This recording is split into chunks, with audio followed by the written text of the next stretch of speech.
Isang araw matapos ang panalo ni Pambansang Kamao Manny Pacquiao kontra kay Brandon Rios na ipinagbunyi ng sambayan ng Pilipino. Balik bansa na agad ang bagong WBO International Welterweight Champion. Pero hindi tulad ng dati, dumiretso siya sa General Santos City at hindi na dumaan sa Maynila.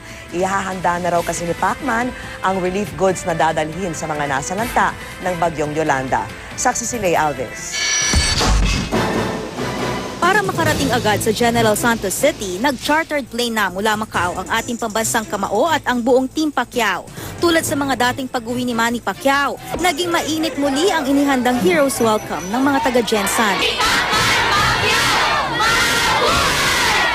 Mula sa airport, nag-motorcade sila patungong Sarangani kung saan congressman si Pacquiao.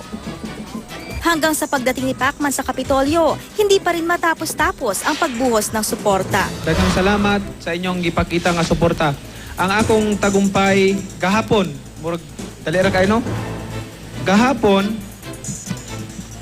dili to para sa kuha, kundi para kanatong tanan. Lalong higit daw na alay niya ito sa mga sinalanta ng Bagyong Yolanda. Every time na makita ko ang video, na makita ko ang sitwasyon nila doon, talagang napapaiyak ako. Nung nakita ko na nagtalon-talon sila, nakangiti sila, nakasmile sila, sabi ko, glory to God Almighty. Katunayan, sakripisyo pala ang maaga at direktang pag-uwi ni Pacquiao sa Gensan. Gusto ko sana makita yung mga anak ko kailangan sa Manila. At yun ang pangarap ko.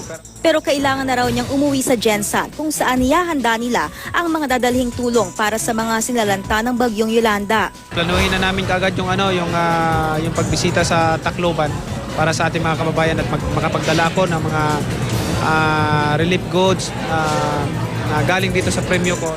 Matapos ang press conference sa Sarangani ay umuwi na rin ang pambansang kamao sa kanyang bahay sa General Santos City. Mula rito sa General Santos City, ako si Lay Alves, ang inyong saksi.